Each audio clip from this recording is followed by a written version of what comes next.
Buenos días a todos.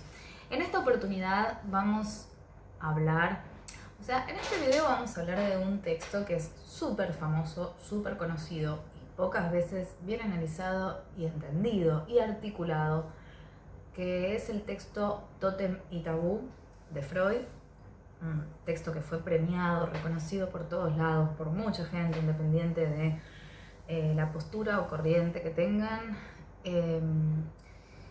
Porque considero que es muy importante que se entienda la relación casi imperante o necesaria entre el hombre y la cultura, en el punto en el que esto se conecta con la salud mental. Considero fundamental trabajar esta obra si queremos entender algo de lo que se pone en juego en relación a la constitución psíquica, sobredeterminada siempre por algo más que lo puramente individual en el sentido de nuestra propia historia, etc. Es decir, me interesa transmitir de alguna manera sencilla cuánto importa la cultura y adecuarse a la cultura para reflejar de alguna manera salud mental. Y para situarnos en un plano que invite a los cuestionamientos, a una apertura necesaria para calar profundamente en eso que se encuentra más allá de la historia personal y que nos permite comprender también la dialéctica que opera entre sujeto y cultura, no tenemos más opción que conocer esta obra. Y también recomiendo que si tienen ganas, se tomen el trabajo de leer El malestar en la cultura y Psicología de las masas y análisis del yo, que van muy de la mano con Tótem y Tabú y con esto que yo hoy les quiero transmitir. No es casualidad que inclusive desde las miradas, digamos, más superficiales y o de tinte puramente biológico se reconozca, expresa o tácitamente alguna relación entre el sujeto y la cultura, tomando parte en la causalidad, digamos, del síntoma, en sentido lato. En otras palabras, necesitamos conocer qué de lo cultural se vincula con lo personal, determinando modos variados de padecimiento, y para esto necesariamente tenemos que comprender qué es la cultura, qué involucra la cultura y cómo nos atraviesa la cultura. Freud, previamente, digamos, a su trabajo específico, hace un montón de alusiones a esta temática de tanto interés para él y en distintos momentos de su vida. En sus cartas que se escribía con Fliess, que es uno de los,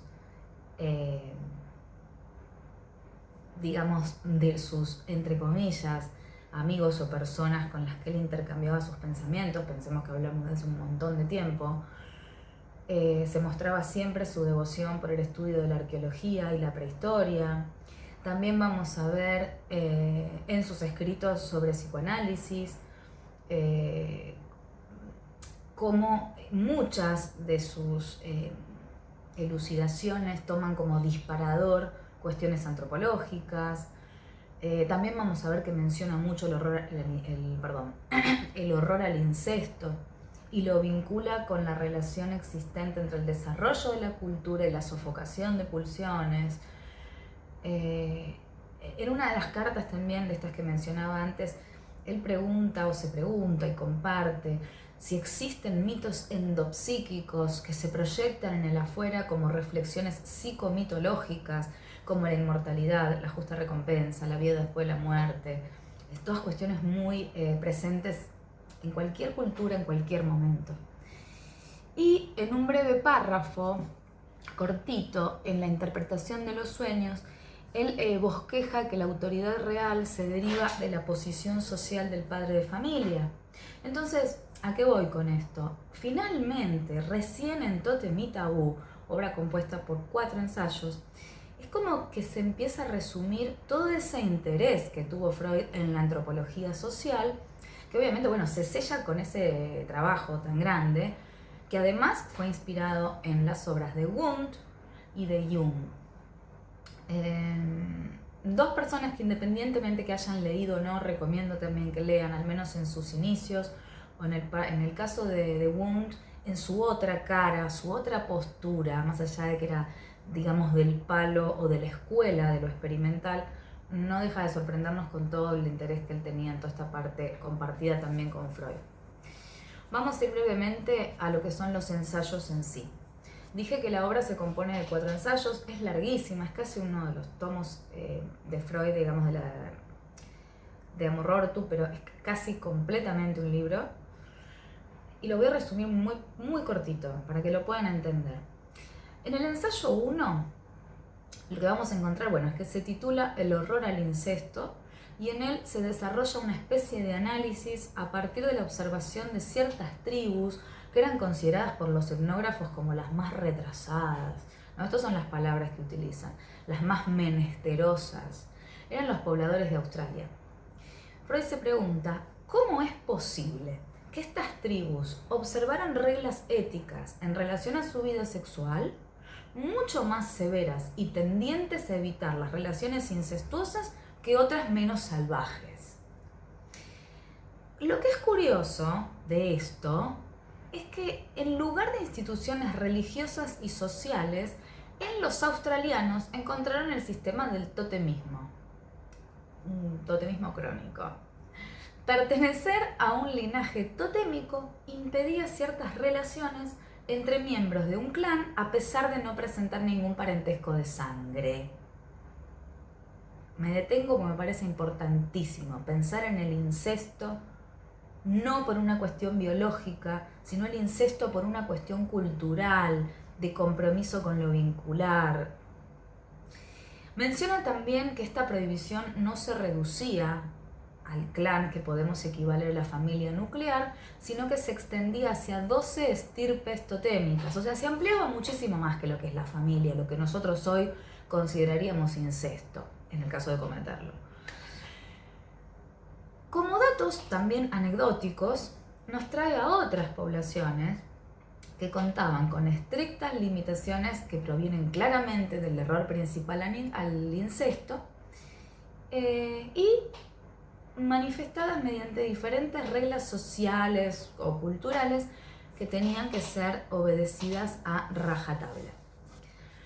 Pero bueno, ¿cuál es la importancia de este primer ensayo? Y poder ubicar en la historia y poder ubicar a través de pueblos que nos pueden parecer salvajes, para como pensamos hoy, la existencia del incesto como algo amenazante, es decir, pone en evidencia que independientemente de cuáles sean las normas morales escritas, las normas que rijan una sociedad, hay ciertas limitaciones del orden de la ética que es común a todos los pueblos de todos los tiempos que alguna vez existieron, como si fuera un ordenador psíquico inherente al hecho de ser humano. Inherente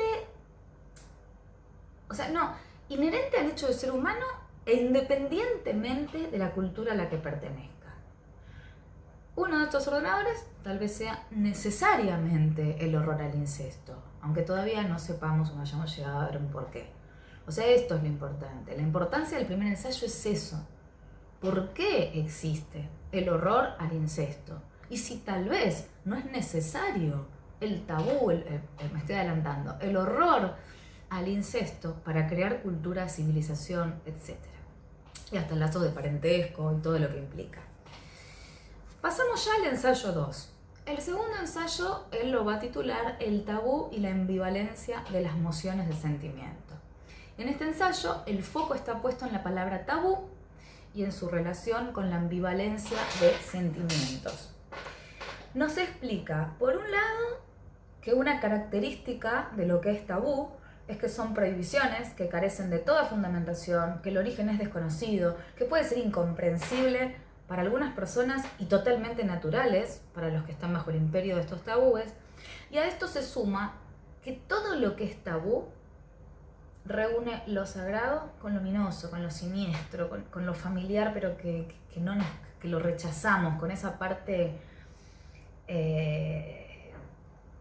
que casi en espejos nos vuelve algo que no queremos ver, o que no podemos, o que es inconciliable, intolerable. Por su parte, Wundt, que yo les dije que ya había andado inmiscuyéndose por ahí, llama tabú al código legal no escrito más antiguo de la humanidad y que se remonta a las épocas anteriores a cualquier tipo de religión. Es decir, que el tabú reúne en sí mismo la ambivalencia, e insisto, no tiene que ver con la religión. Hay algo más allá de lo que es la construcción de todas estas cuestiones ya vinculadas a una creencia, etc. Por otro lado, esto que acabo de decir invita a pensar en que toda legalidad, quizás estructurante o primordial, determina una cierta ambivalencia de sentimientos. Y esto es exactamente lo que plantea Freud cuando trabaja con el complejo de Edipo y sobre todo en relación a la neurosis obsesiva. Por lo que cabe suponer que hay condiciones psicológicas en el tabú. Dicho sencillo, no sería posible que existan tabúes de no ser porque algo del orden de la ética yo ya tengo instalado. La ambivalencia de sentimientos en que desemboca necesariamente la neurosis. Cuando digo neurosis, para los que no están familiarizados, me refiero al padecimiento casi inherente a la existencia del ser humano, pero también pensado en su versión más saludable. Entonces, la ambivalencia de sentimientos en que desemboca necesariamente la estructura neurótica o la neurosis, como resultado del ingreso a la cultura, estuvo presente también en los primitivos, en la gente más, como dije antes, salvaje, sentando las bases para futuras construcciones morales. Entonces, podríamos decir que Freud articula lo desarrollado en este ensayo con lo que observa él en el ensayo anterior y considera que quizás lo que vemos como tabú en los pueblos más salvajes podría, en primer lugar, no ser algo tan remoto para nosotros, sino que las prohibiciones a las que actualmente obedecemos, estatuidas en moral y buenas costumbres, responderían a un parentesco esencial con ese tabú primitivo. Sería algo así como el origen de nuestro propio imperativo categórico. Y en segundo lugar, es como que todo tabú implica, de algún modo, construcción psíquica. Entonces, de este modo es como van quedando cada vez más vinculadas cultura con ética. Ética entendida como algo mucho más profundo que la moral. La moral no es atemporal, la moral es contextual, la moral tiene que ver con muchas otras cosas. Es más, diría yo, si se me permite, una elaboración secundaria de la ética. La ética es algo del orden de lo estructurante y no de lo que ya viene estructurado y de la manera en la que imaginarizamos esto. Perdón por meter a un término de Lacan sin explicarlo. Me refiero a algo de lo estructurante y no de lo ya estructurado y de la manera en la que uno baja eso a acciones concretas o a prohibiciones concretas en un aquí y ahora. Vamos entonces a ver qué dice en el ensayo 3. En el tercer ensayo arma como un despliegue en relación al nombre que le pone, ¿no? Que es animismo, magia y omnipotencia de los pensamientos. Él va a partir de la observación del animismo, que gobierna al pensamiento del hombre primitivo, que sería esa cosmovisión en la que las almas hasta pueden ser independientes de los cuerpos, para llegar a la hipótesis de que el problema de la muerte debió haber sido el punto de partida para la formación de todas estas teorías. O sea, la confrontación con la mortalidad, según Freud en este ensayo, nos da a entender como que daría lugar a la construcción del sistema de pensamiento. Según Freud, el ser humano apunta a concebir la totalidad del universo como una trabazón única, como a partir de un solo punto que explique todo, la teoría del todo. No estamos tan lejos de cómo es hoy. Y esto fue posible, esto de tratar de explicarlo todo, a través de 3 cosmovisiones, por supuesto, según la historia, el desarrollo del propio ser humano, la civilización, la cultura de la que estamos hablando. Las 3 cosmovisiones fueron la animista o mitológica, después la religiosa y por último la científica, que no deja de ser otro tipo de religión. Si bien una se sucede a la otra y hablaría de 3 modos de evolución del pensamiento. Todas ponen en evidencia la omnipotencia del pensamiento con el fin de aprender, digamos, cómo apoderarse del mundo. La confrontación con la muerte y con lo inexplicable vendría a ser el motor de cualquiera de las 3. El ser humano primero aplica la magia mediante acciones, ¿no? Por ejemplo, tiro agua para que llueva, como si el hecho de lograr una similitud entre lo que se espera y lo que se está haciendo tuviera algún tipo de poder. Es como una llamada a imitar. Otro modo es, no sé, por ejemplo, obtener cabellos, uñas, trenzas, para poder disponer de una persona. Aquí la similitud se plantea en la magia imitativa, que es sustituida por la afinidad. Es decir, como, bueno, forzándolo, si yo tengo ganas de esa persona, es lo mismo que si me hubiera apoderado de esa persona. Si yo me muevo buscando algo de esa persona, ya es como si tuviera un pedazo de esa persona. Que además es muy compatible con bastante de lo que trabaja Freud cuando habla de identificaciones e introyección. Motivo de otro video. En este caso, él decía, el canibalismo implica recibir en sí mismo parte del cuerpo del otro y apropiarse así de sus cualidades. Por último, encontramos también un tipo de magia basada en similitud y contigüidad, que son los principios esenciales de los procesos asociativos. Entonces, sin mezclarnos tanto, es así como frente a la confrontación con la muerte, el hombre tiene distintos modos de explicarse la realidad, de tolerar la realidad y de dominar la realidad. Personalmente yo asocio el primer modo con un modo más vinculado a lo esquizofrénico, no hablo de esquizofrenia en el sentido de trastorno, en el sentido que lo puede pensar un médico psiquiatra. Estoy pensando en el modo esquizofrénico en el sentido de la disociación, lo incongruente, la realidad mezclada con la fantasía. Entonces, lo primero sería un modo más bien esquizofrénico.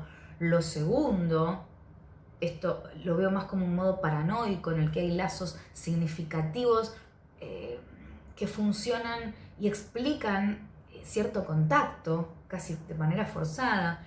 Y el último modo, esto de pensar en la contigüidad, en la asociación, en la similitud, sería más un modo neurótico.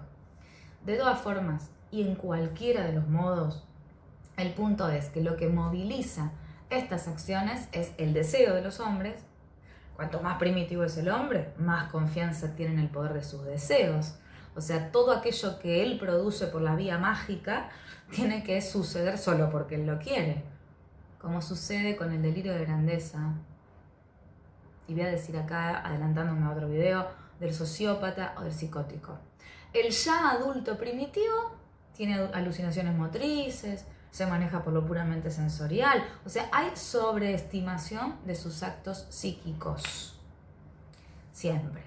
El punto es hasta dónde llega. Entonces, pregunto, ¿no? ¿Cómo no ligar esto con el narcisismo? Es evidente que la sobreestimación de los actos psíquicos responden a una trabazón en el narcisismo. Y el narcisismo de por sí es un estadio bisagra en relación a la constitución psíquica. La sexualización de alto grado, característica del periodo del narcisismo, predomina en los primitivos. Lo más animista también se correlaciona con el narcisismo.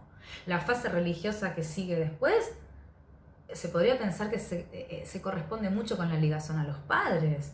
Y la fase científica se corresponde mucho a la madurez del individuo que renunció al principio de placer bajo adaptación, digamos, del principio de realidad. O sea, bajando los pies sobre la tierra y bajo la realidad. Entonces, por lo tanto, el hombre primitivo, para poder lidiar con la confrontación a la muerte, trasladó al mundo exterior constelaciones estructurales de su propia psiquis, autorizándonos, digamos esto, a intentar el retraslado al alma humana de eso que el animismo enseña sobre la naturaleza. Proyección e introyección. Los espíritus y demonios no son más que proyecciones de las emociones de sentimiento del primitivo. Va como a poblar con todo esto el universo y luego reencuentra afuera sus procesos interiores. Entonces, suponemos que la primera operación teórica del ser humano, que sería la creación de espíritus y cosas así medio alocadas, fue producto de la confrontación con algo que lo hizo por primera vez meditar un poquito, que lo constriñó a ceder a los espíritus una parte de su omnipotencia y a sacrificar un fragmento del libre albedrío de su vida, de su obrar, esas, digamos, creaciones culturales que serían un primer reconocimiento que se hace frente al narcisismo humano, que no está tan alejado de todas las teorías de Hobbes, Locke, Rousseau, en cuanto al contrato social, lo que se resigna y lo que no, lo que se pierde, y que nos sometemos a un poder, que en este caso es el Estado, no importa, es un paralelismo muy interesante. Por eso digo que no se queden solo en el psicoanálisis de la plaza y de la esquina, el malentendido del psicoanálisis,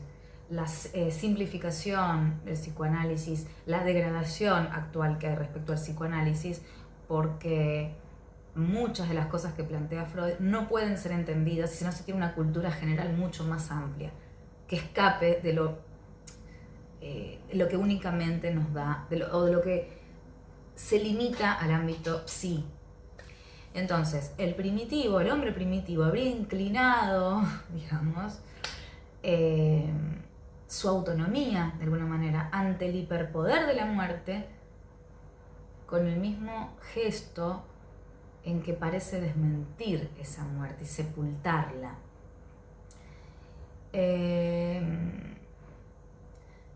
Lo que quiere decir esto es que, previamente a todo lo que podamos nombrar como totemismo y tabú, encuentra como condición de producción la confrontación del ser humano con la muerte. Y el comienzo de la instauración de procesos de pensamiento que, por ser primitivos, no dejan de dar cuenta de una relación entre construcción psíquica y cultura, y a su vez con la mortalidad. Entonces, a ver, la represión de lo pulsional como consecuencia de la confrontación con lo imposible de la muerte y la caída de la omnipotencia, por lo tanto, es una medida del nivel de cultura alcanzado. Lo voy a decir otra vez. La represión de las pulsiones, por haberme encontrado con la posible, en realidad con lo insoportable de lidiar con la muerte, y la caída de esa omnipotencia de yo lo puedo todo, soy inmortal, es una manera de medir el nivel de cultura alcanzado. Cuanto más represión pulsional hay, más cultura hay. Estamos entonces en condiciones de empezar a pensar o pasar a explicar cómo en la infancia se produce un retorno al totemismo y cómo está en juego el pasaje por la caída o no del narcisismo. Todo depende de que haya caído o no el narcisismo. La caída del narcisismo es necesaria para la construcción completa del aparato psíquico y de la cultura. Entonces, es así como ya empezamos a llegar al cuarto ensayo, que generalmente es el que a todos nos dan para estudiar, el más, en el que más uno entiende a qué va. Pero sin lo otro no tiene sentido, es repetir de memoria. El cuarto ensayo es llamado El retorno del totemismo en la infancia y se plasma, Freud plasma una hipótesis sobre qué es eso que pasa y da lugar a todas las posteriores instituciones sociales y culturales. Vamos al ensayo 4. William Smith publicó una obra sobre la religión de los semitas, en donde sostiene que algo llamado el banquete totémico habría formado parte del sistema totemista desde siempre. Ese banquete implicaba un sacrificio, que era como lo esencial del rito, ¿no? en esta religión antigua. Otros componentes accesorios, pero necesarios, de ese banquete alrededor del sacrificio eran bebidas y comidas, uso de fuego y esto es lo más importante, participación del clan entero.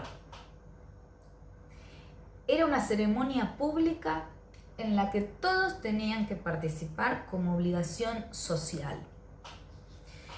Este poder, esta obligación ética de asistir al banquete público, como que se sostenía o descansaba en cosas muy antiguas, en representaciones muy viejas acerca del significado de comer y beber en común, comer y beber con otro. Comer y beber con otro era símbolo y corroboración de comunidad social, como si representara las obligaciones recíprocas. Pero, ¿a qué se atribuye esta fuerza ligadora, digamos, que se presta a darle tanta importancia a esto de comer y beber juntos? Bueno, a que en las sociedades, digamos, más primitivas, el único lazo que une incondicionalmente a las personas es el linaje. Y pertenecer a un linaje obliga a responder solidariamente como si fuera una sola persona, como una empresa. Significa tener una sustancia, algo en común. Y por lo tanto, es natural que esto no se base solamente en ser parte de nuestra mamá, ser hijos de los mismos padres y haberse nutrido también de la misma leche, que también incluye el alimento que me... Está más enfocado en lo que se hizo después con ella, con el linaje. Significa nutrirse de lo mismo, volver a adquirir una sustancia común, pero no necesariamente por una cuestión biológica. Por lógica, entonces, se torna casi obvio que si uno compartía un banquete con su Dios, comiendo un animal que lo representaba, existía el convencimiento de que se era de la misma sustancia que él. Eran todos del linaje de Dios. Pero bueno, vamos a pensar ahora en la escena de ese banquete. Además de devorar al animal totémico que representaba a ese Dios, se lo mataba de manera cruel, se imitaban los gritos, los movimientos, se disfrazaban, como si quisieran destacar la identidad entre el tótem y ellos. Es como si en esa escena hubiera conciencia de que se está ejecutando una acción prohibida, matar, comer, imitarlo, pero que es legitimada. ¿Por qué? Bueno, por el solo hecho de que se hace con la participación o el aval de todo el clan. Ninguno tenía permitido excluirse del banquete. Bueno, algo así como las fiestas, al menos en el mundo occidental, para pensarlo.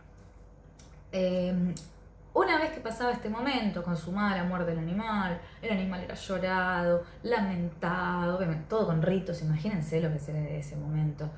Y hay algo importante que es, dice Freud, ¿no? Obviamente uno lee y se informa, pero parece ser, cuentan por ahí, que una de las características de ese lamento, una vez que ellos mismos habían matado a ese animal, era un lamento compulsivo, ¿no? Como producto del miedo a una represalia por parte de Dios. Y también parte de este modo sacarse de encima la responsabilidad por su muerte. Tenía una cosa medio rara, ¿no? El lamento compulsivo por miedo a que hagan algo y también desresponsabilizarse, igual fuimos todos.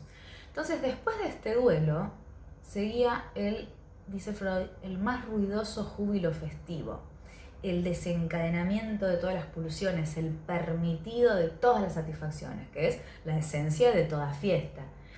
Una fiesta es un exceso permitido, más bien obligatorio, la violación solemne de una prohibición. Pero, ¿por qué o qué significado tendría meterse en este júbilo festivo estando en duelo? Bueno, acá viene la parte que todos hemos estudiado en la facultad. El animal totémico devorado es supuestamente sustituto del padre, pero padre en el sentido de quien yo creo que me protege, no del padre literal. Por este motivo, habría una contradicción natural en matarlo, genera dolor, obviamente, y culpa, porque está prohibido, pero también un júbilo por la liberación de toda prohibición. Matamos al padre, listo, hacemos fiesta, no tenemos más normas. Esto mismo sucede con los chicos.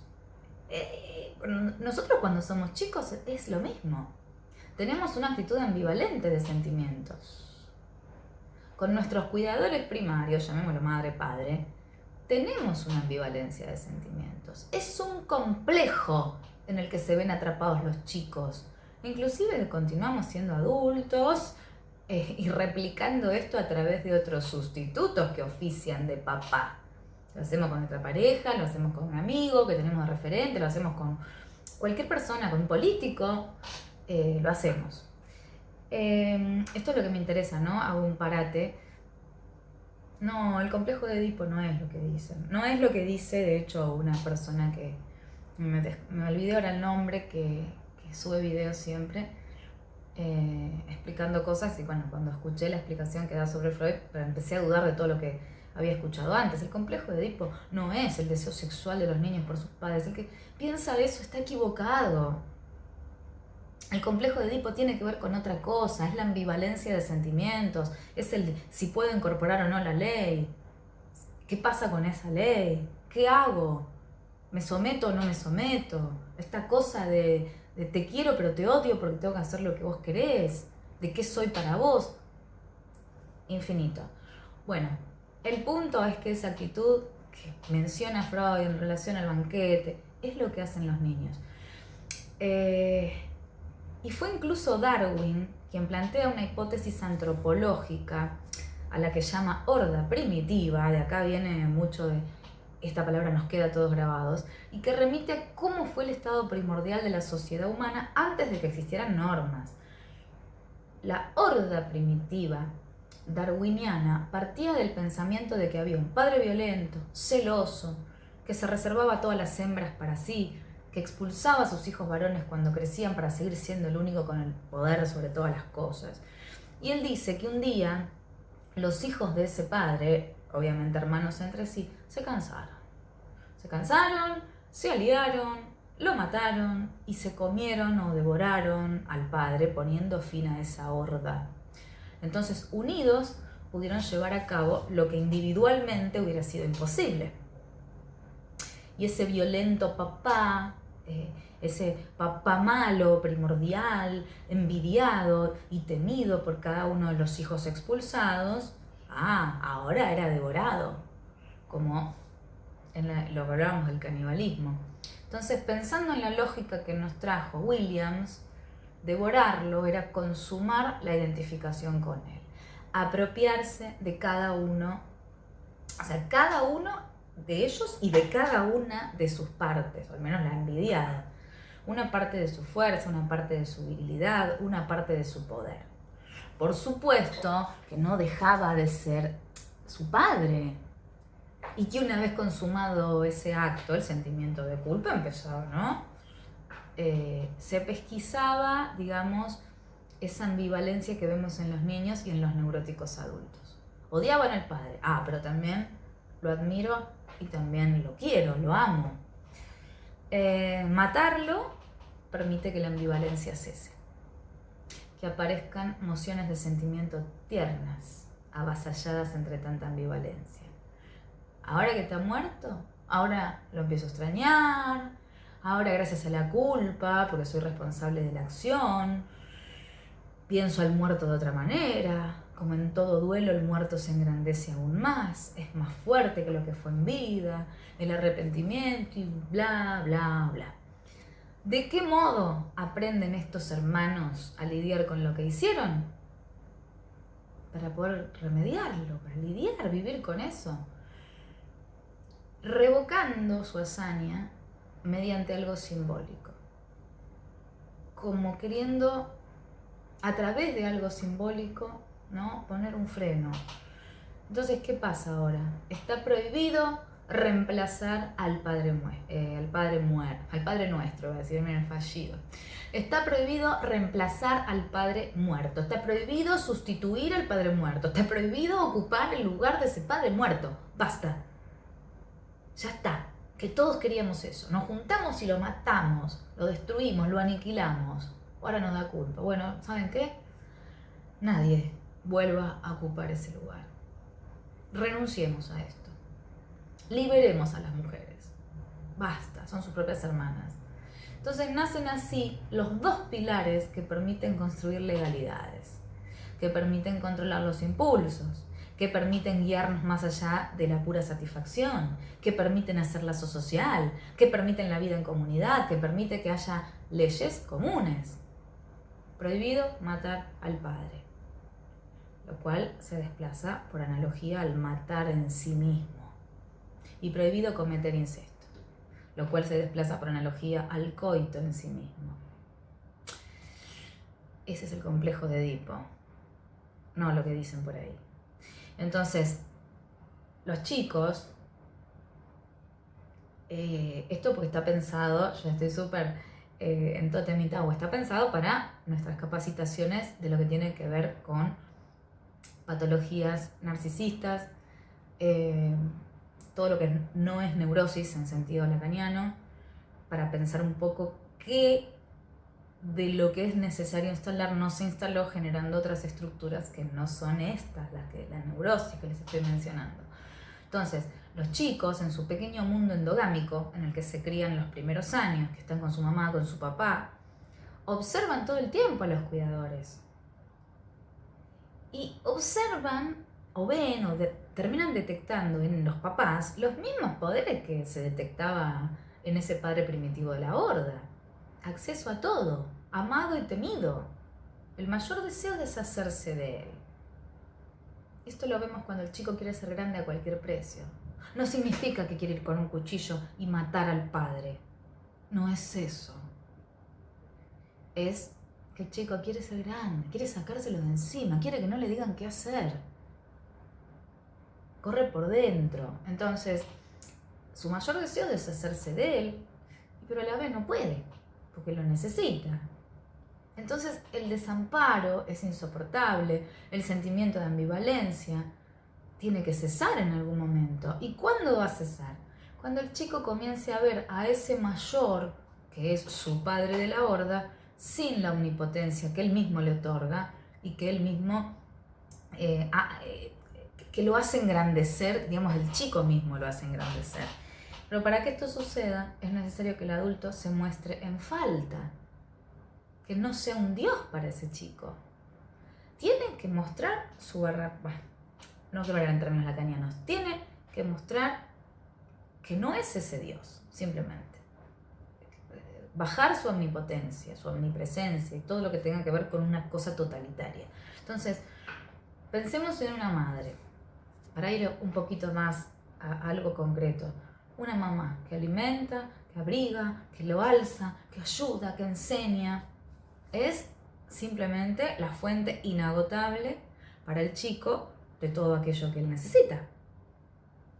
Bueno, es muy fácil que esa mamá se convierta en el Dios de su hijo. Entonces, ¿qué? ¿Hace falta matar a ese Dios? Sí, sí. Hace falta ver que ese Dios no es tal, porque si lo fuera todo, todo lo vería, todo lo podría, todo lo soportaría, todo lo escucharía. Nos volvemos locos.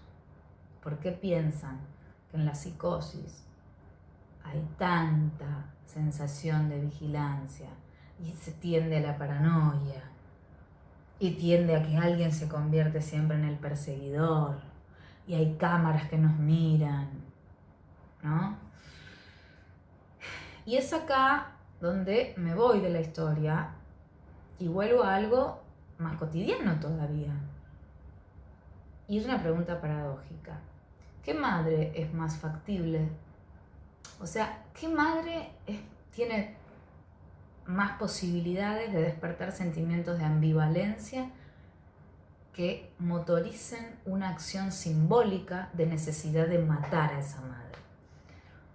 Una madre dadora, amorosa, inagotable, que ofrece todo lo que es y más también, o una madre violenta, expulsiva, que maltrata.